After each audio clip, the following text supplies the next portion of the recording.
Welcome to the Your Life Rocks podcast, where we believe life balance is possible. Yes, even for you. This show is designed to help working Christian moms focus on the things that matter most in life and helping you balance all that life has for you with practical tips from one working mom to another.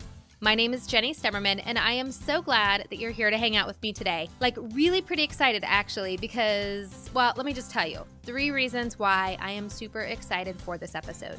Number 1, when I started this podcast 2 years ago, it's been a little over 2 years now, I was all about making this show very, very practical.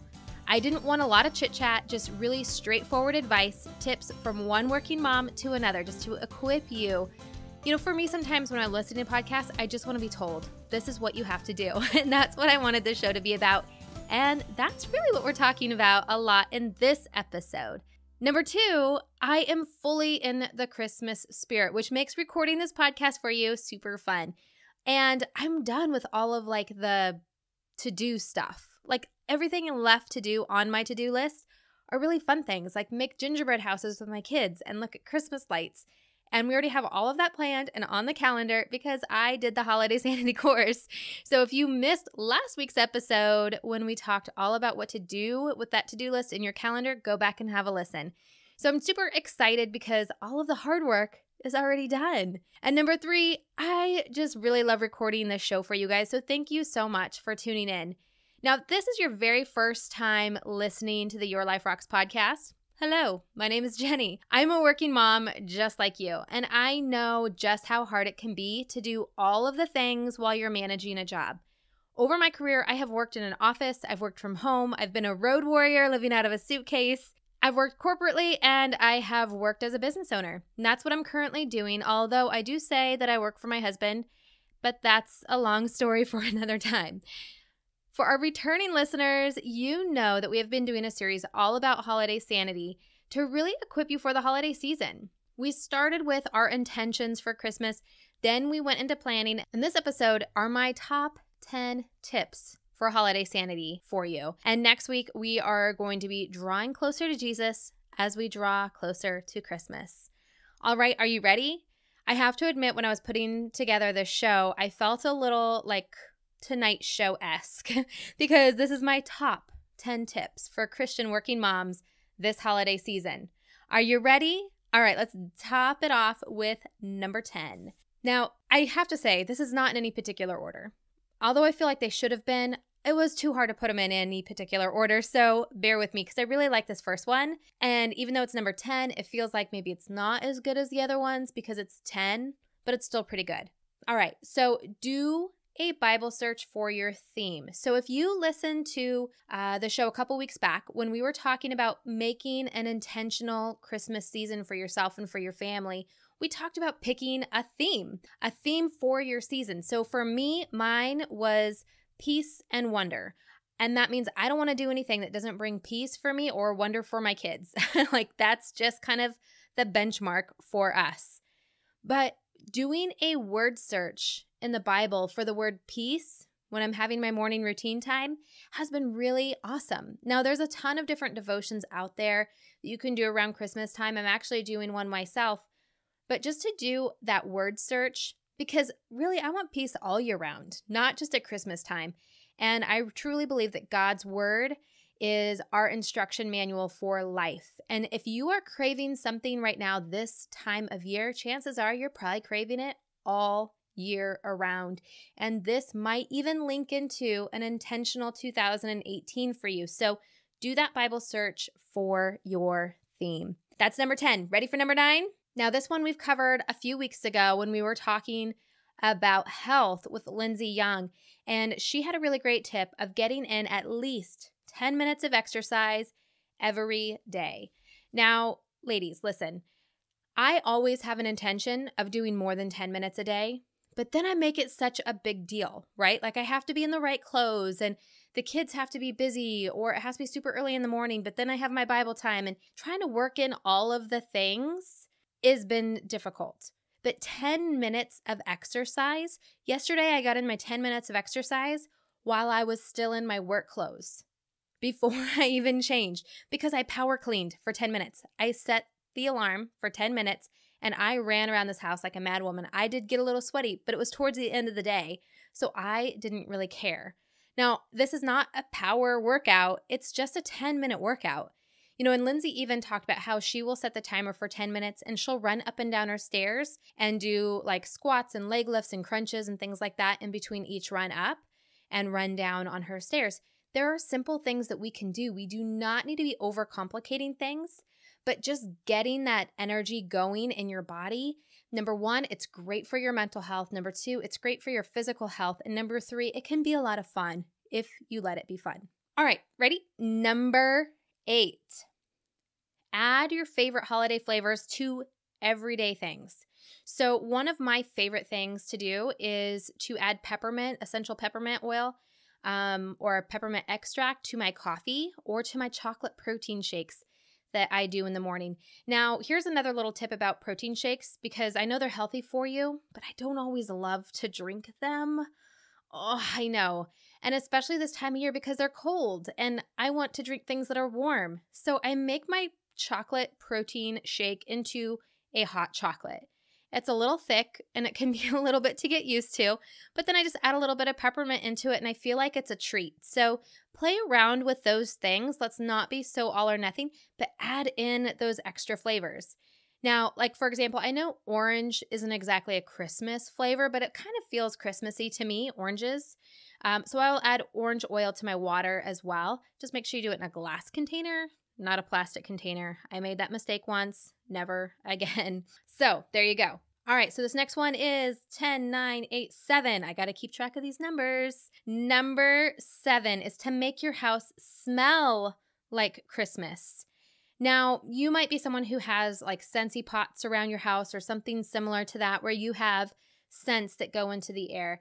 Or you might diffuse oils or whatever you do, but find those Christmas scents. Now, if you are trying to not do those things or you don't burn candles, maybe you have little ones or you're just worried about the things that are going into the air, you can always put like a pot to simmer on your stove.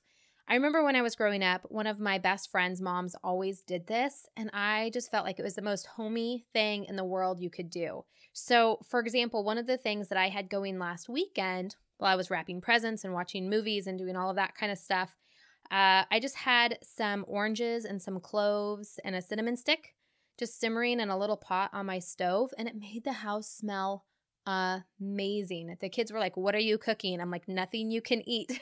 But it's a kind of a fun thing to do too, just to let your kids know, like you can mix and match different things. It's almost like a chemistry project, and it makes the house smell like Christmas. Those scents, our tastes, our smells, they can play such a role in our mindset and the way that we are in the Christmas spirit. So take advantage of that. All right, number 6. So this is something that I've kind of made up. And I'm sure there's probably other people who have talked about it before, and maybe there's another name for it. But for me, I call it mind journaling, because I think that there's so much that we can do that's really impactful of journaling. But as a working mom, we don't always have time to just to sit down with a journal and to journal things out. Sometimes we do, and I really love to do that when I have the time to, and I do a lot of like journaling my prayers, but I don't necessarily take the time to journal about other things. But I think that when we can go to exploring different thoughts or different ideas, it can really help to expand us. It helps us understand things in a whole different way. And so try mind journaling either while you're cooking, you're cleaning, while you're driving, while you're doing other things that you can let your mind kind of think about some things. So that's really all it is you're thinking. But really, when you title it as mind journaling, it makes it a little bit different. It makes it seem a little bit more like it's something. Maybe it's just me, but it feels like it's more like it's something, right? So some ideas for you to mind journal the next time you have some time that you can do that. Maybe while you're driving home from work. Just don't listen to music. Don't do anything. Just mind journal for yourself. Put yourself in Mary's situation and really think about like what that would have been like to be told from an angel that you're going to conceive a baby from God, what it must have been like to give birth and what it must have been like when all of the things happened, right? So just really kind of walk yourself really through the Christmas story, but through Mary's eyes, through her experience, and kind of mind journal what you feel like that would have been like. Or maybe like the shepherd's perspective of what that would have been like. How terrifying that initial sight of an angel speaking to you would have been, but then having that peace of God just kind of overflow over them, right? And can you imagine like when they told other people like, hey, we're going to go and see the king was born? Like people probably thought that they were a little nuts because they didn't have that same experience, right? So just really be thinking about what that experience would have been like. Do a little mind journaling, if you will. All right, we're halfway there. Number 5. And you guys, I love this one. And honestly, I did this last Friday, and I was thinking of you when I did it because I was like, I need to talk about this on the podcast because it's kind of amazing. And I had done it 1 year before, and I don't know why I don't just make this a tradition of mine, which, by the way, last episode on Tuesday, a couple days ago, we had Kimberly Walton on talking about traditions, and this is going to be my new personal holiday tradition, and it is playing hooky. You heard me right. Call in a mental health day. Make sure the kids are not around. Have just some you time on Friday, and it was just a couple hours that I was able to do this. I was able to go into work a little bit late, so I still did work, but I just stayed in my pajamas. I put on some like soft, cushy socks, made myself my coffee with my peppermint in it, and I watched a Christmas movie. It was amazing. And it was one of those like super girly Christmas movies, you know, from the Hallmark Channel that my kids are really not interested in watching at all. But it was so great just to have that little me time where I didn't have to do anything, but just enjoy the season and have some fun. Maybe for you, you go out and about, or you meet up with girlfriends, or whatever is fun for you. But I'm an introvert, so staying in my pajamas and watching a Christmas movie, that was pretty great. All right, number 4 is not super fun, but it is so helpful, and it is to plan your meals. Now, I love planning. I love teaching planning. I love talking about planning.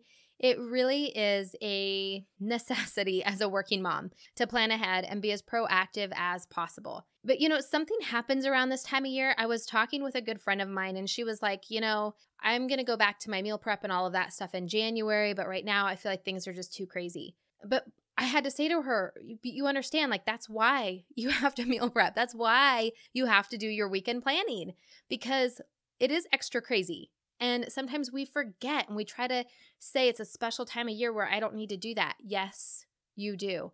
I promise you, it will make things so much easier for you when you don't have to worry about it.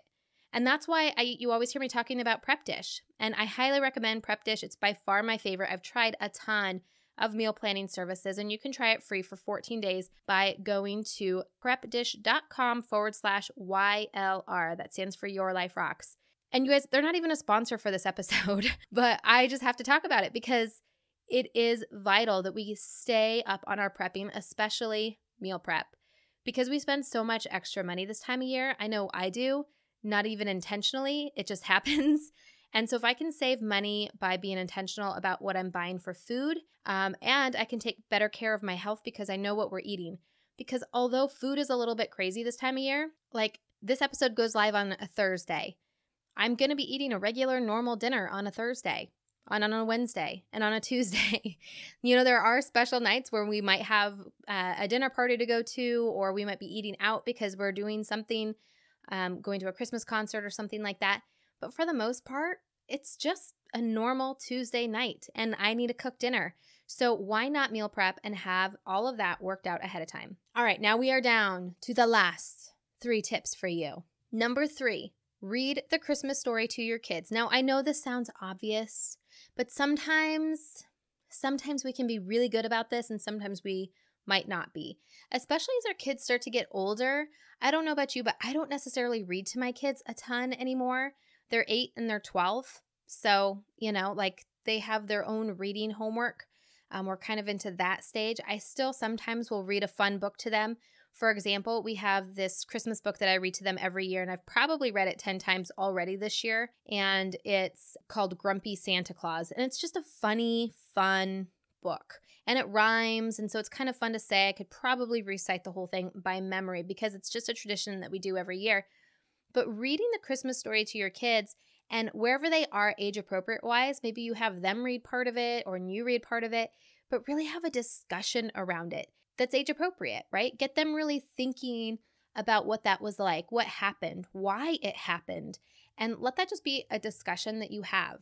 Kimberly said something that I thought was really impactful that I hadn't necessarily thought about before on the last episode, was not putting baby Jesus in the manger for the nativity scene until Christmas, because that's when he shows up.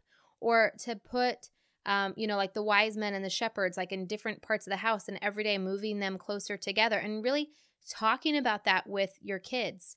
My kids are older now, and so especially with my 12-year-old, we talk a lot about like how the history of it really played out. Because sometimes, when we think about it and we're little, and we think about how it all just kind of happened in one night or one day, because that's the way we view Christmas. But really talking about it from a historical standpoint, and where these wise men came from, and how long it must have taken them, and how they mapped out the stars, and like really kind of talking to them a little bit deeper from a cultural standpoint of what this whole thing meant. All right, number 2, and this is for you, Mom. I want you to think outside of Christmas for a second. This is the end of 2017. In our Facebook group, oftentimes on Thursdays, we talk about finishing the week strong, like getting your second wind and going for it. Whatever it is that you set out to do at the beginning of the week, let's make sure that we have done that we're finishing the week strong. Now, we are getting really close to the end of 2017, only a couple weeks left. So this is your time to get your second wind, to finish 2017 strong. So if you wanted to be more intentional this year, finish the year intentional. If you wanted to be healthier this year, finish the year healthy. If you wanted to have better relationships this year, finish the year in great relationships. Whatever it is that you set out for 2017 to be way back last January, finish the year strong. Remind yourself what that is, and just decide that you're going to make it so. All right, ready? Number 1 tip for you for this holiday season, and this one is so much easier said than done. I totally get that, but I still think it's deserving to say again, and it is to let go of perfection. On this show, we talk a lot about life balance and what that is, what it isn't, and sometimes when we think about a balanced life, we picture perfection, but we're not perfect. None of us are. I am not perfect. You are not perfect. And the person next to you that you think is perfect is not perfect. That's just the way it is. And as much as you plan for Christmas, as much as you are intentional about what you want to create, it's not going to be perfect. The day's not going to go perfect. The season's not going to go perfect. There are things that are going to be outside of your control. There's going to be things inside of your control that just don't work right. You will burn some cookies, right? I will burn some cookies. I will personalize that one. I will burn some cookies because I am not a very good cook. But you know what? It's not about being perfect. It's not about being a good cook. It's about being in the kitchen with my kids and creating some memories. So just remind yourself of that as you're closing into Christmas, as you're finalizing a lot of your plans and getting a lot of things done, to give yourself some grace. And after all, I like to think that God has a great sense of humor. And I think that's why Christmas time can be so crazy and so many things to do, as it's his way of reminding us that we're not perfect, that things are going to go awry. And that is why we need him. That is why he came to perfect us through him. So open your hearts to that. And every time something fails, let that just be a reminder for you of how great God is and why we're so thankful that he did come for all of us. So there you have it. There's my top 10 list for you of things for working Christian moms this holiday season to help bring more sanity for you. Now, 2018 is coming, and it is coming fast. So while we're talking about all of these things and we're finishing 2017 strong, let it be that momentum, that ramp of intention as you go into 2018, so that this is the year of intention, that this is the year that you are intentional about creating lasting memories with your family, that you're intentional about creating more balance and focusing on the things that matter most in this life. Now, I have some really great resources coming for you in January to help you set some goals in a completely different way than you ever have before. But part of that is setting the goal. The other part is actually doing the actions necessary. So if you haven't yet grabbed your Life Balance Planner, Now is a great time to do it. We are having a $10 off promotion, making it only $19.99. And you can grab your Life Balance Planner by going to yourliferocks.com and take advantage of that. Now, our Life Balance members do save an additional 20%.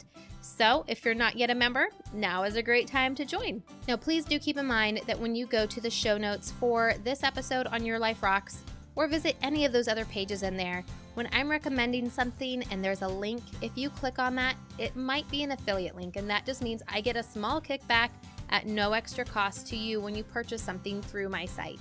And if you do that, I just want to thank you so much because you're helping to support this podcast and helping me to cover all the costs to keep it going. So thank you so very much for that. I also want to thank our members from Life Balance Membership for doing the same. Thank you so much for tuning in and spending time with me today.